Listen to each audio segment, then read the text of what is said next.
Hi, welcome to the Capital Forum's interview series sponsored by Kroll Discovery. I'm Ashley Chang, and I'm here today with Nick Gaglio, who is a partner at the New York office of Axinn, Veltrop, and Harkrider. Thanks for joining us, Nick. Thanks a lot for having me. So today we're going to be discussing some of the challenges in coordinating global antitrust counsel. So Nick, with a deal that requires filings in multiple jurisdictions, what is your approach to developing an overarching substantive strategy? Sure, and frankly, the challenges are much the same as in any other complex antitrust deal. You start out first and foremost by assessing your client's goals. Where's the value of the transaction? What are the crown jewels, the deal breakers? Where can the client be flexible in terms of crafting a remedy? And then you apply that. The next thing you need to do is, as in all deals, to gather the information so that you can present the client with a clear-eyed view of the risk. And that's obviously more complex when you have several jurisdictions. So you start by putting together best-of-breed counsel in all of your jurisdictions, and you gather the data that those counsel let you know is important to the different regulators, and you perform the assessment, frankly, that the regulators are going to perform so that you can go to the client and say, here are the risks, here are the opportunities. Finally, you need to look at and execute on your game plan. So that has a number of different aspects, perhaps the primary one of which is the timing and staging of your filings in the different jurisdictions. Some jurisdictions have very long statutory periods. Some jurisdictions have a litigation option at the end, and you need to be able to stage all of those out right to the very end so that you can give the client the resolution that they really want. Maybe big picture, it's just about efficiency. Can you do this in an efficient and coordinated way so that you actually achieve the client's goals? What are some of the substantive challenges presented by different jurisdictions? I know that there are a lot, but maybe you can just pick, a couple. Sure. I think it really comes down to first principles. Some jurisdictions simply come at their antitrust enforcement for different reasons. And then other times it's different application of similar principles. Obviously each deal is different and the substantive issues that are presented are different. But, just drawing on our experience, for example, the treatment of potential competitors in a merger analysis. We had a recent experience before the European Commission where, perhaps in another jurisdiction, the plans of the parties to assess whether or not to build a new facility that would have been competitive, arguably, with existing facilities might not have carried as much weight, but there it actually led to really serious remedy discussions and frankly having an impact on the deal. And so to bring it back to your earlier question, you have to be able to game out all of those options because it may be that one regulator asks you for a bit more, then you have a little bit less to give another regulator or vice versa. So that's one example of a substantive difference. Another example, which maybe is more interesting in a different deal, is where you have completely different principles. So for example, agency primacy questions. We had a situation in China where MOFCOM essentially stopped engaging for some time until another agency, a sector regulator's concerns could be addressed. And it was only after those agencies' concerns were addressed that we were able to sort of pick things up and get the ball rolling again with MOFCOM. So again, you lean on best-of-breed local counsel, and you try and take all of these challenges into account when you're developing your full strategy. I know you touched on this briefly earlier, but could you elaborate on some of the procedural or maybe the timing issues that you run into? Sure. The biggest challenge, I think, is understanding the different type of notification regimes. Some regimes, like the United States, for example, have a relatively straightforward and simple way to kick off the notification process. Other regimes have a very complicated and substantive way to kick it off. The European model of the Form CO is a significant substantive undertaking, very different from our HSR form here. And there are plenty of jurisdictions around the world, frankly, that follow this sort of Form CO model rather than the HSR form model. So you have to know those, and you have to take that into account. The existence or non-existence of a pre-notification structure where you actually are either expected or have the opportunity to engage with a regulator before actually filing your notification.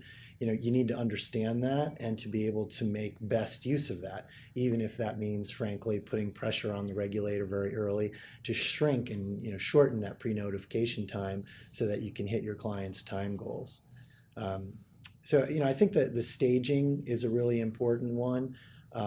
You also are concerned about how your remedy discussions will go.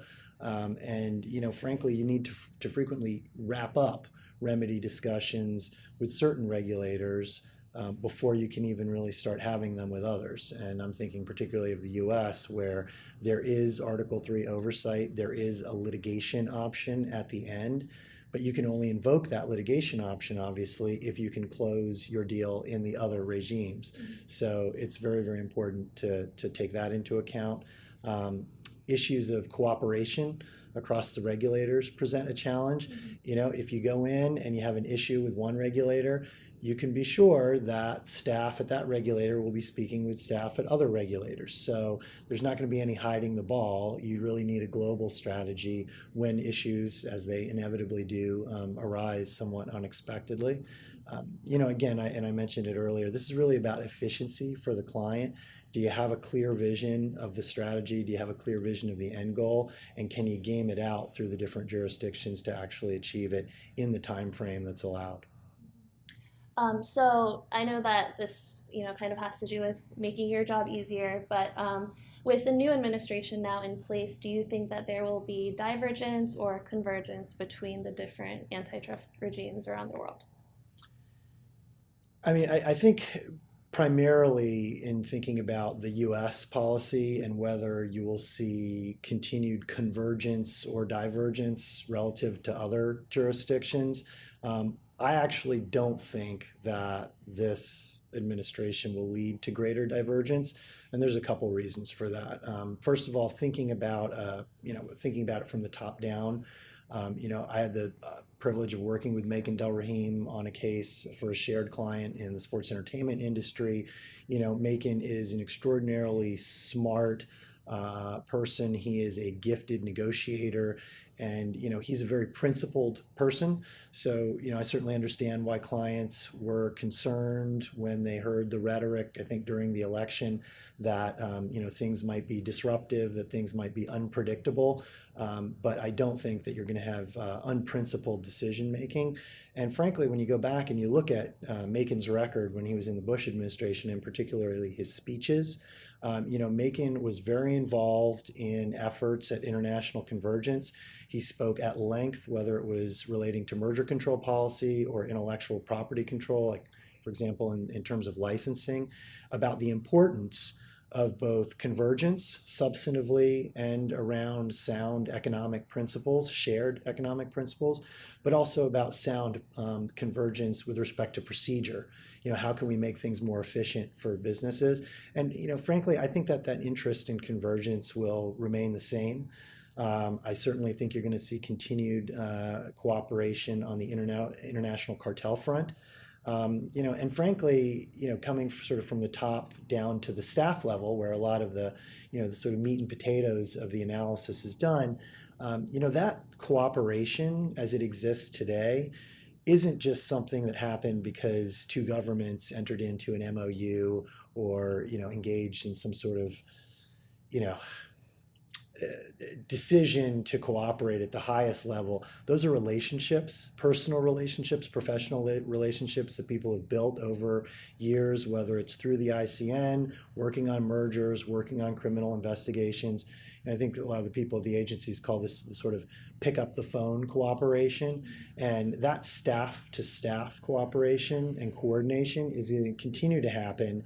And I think that tends to push the pendulum towards convergence as well as divergence, away from divergence.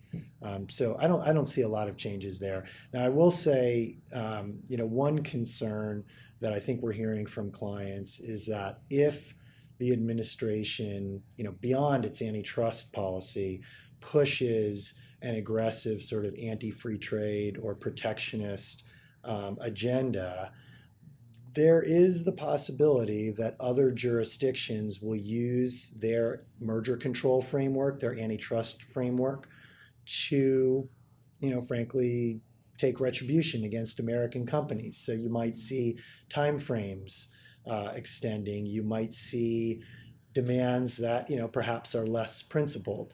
So that is a possibility, but that won't be the fault of the antitrust division or the FTC. That will be, frankly, related to other decisions in the executive branch.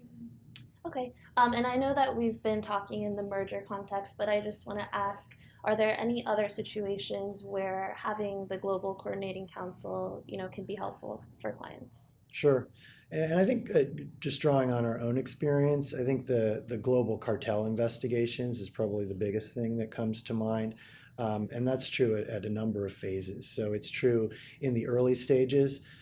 It's always a challenge to manage the internal investigations when either a client becomes aware of an issue or dawn raid takes place. Obviously, you can imagine how the need for coordination, the need for organization of the information at a centralized level is enhanced when you're talking about multiple jurisdictions.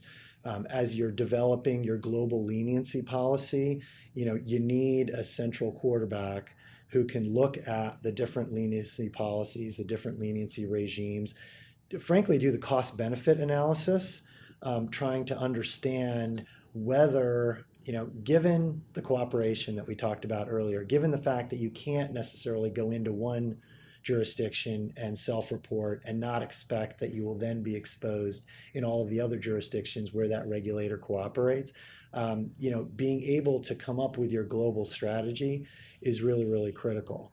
Then, of course, as you go on further, understanding, assessing, and then managing the follow-on litigation risk. Obviously in the European Union, we see that as more and more member states build the directive on private damages actions into their member state law, this is going to be a bigger issue going forward for defendants with potential exposure. And in our own experience, it's just really important to provide the client with that sort of one throat to choke and that central point of contact to deal with defense counsel in follow-on litigation, whether it's in different provinces in Canada, whether it's in Germany, whether it's in the United States. And I've said this a couple of times, but I think it bears repeating. It's about being efficient for the client, right? Mm-hmm. So do you have someone who can keep an eye on the costs, who can effectively and efficiently disseminate the strategy from the top down? And then, frankly, do you have a deep enough bench to manage the 24-hour difficulty of, interfacing with your best-of-breed local counsel all over the world? It's been a challenge for our associates and for the partners too at times, to run a deal that literally the sun never sets on it. But that's the value that you're providing the client. You are the good listener on the sideline who takes the instructions from the coach and then can go out on a field with many, many players and execute the game plan appropriately. I like the analogy of the quarterback. So I think that's about all the time we have. Nick, thank you so much for joining us today. No, thank you very much. Thanks.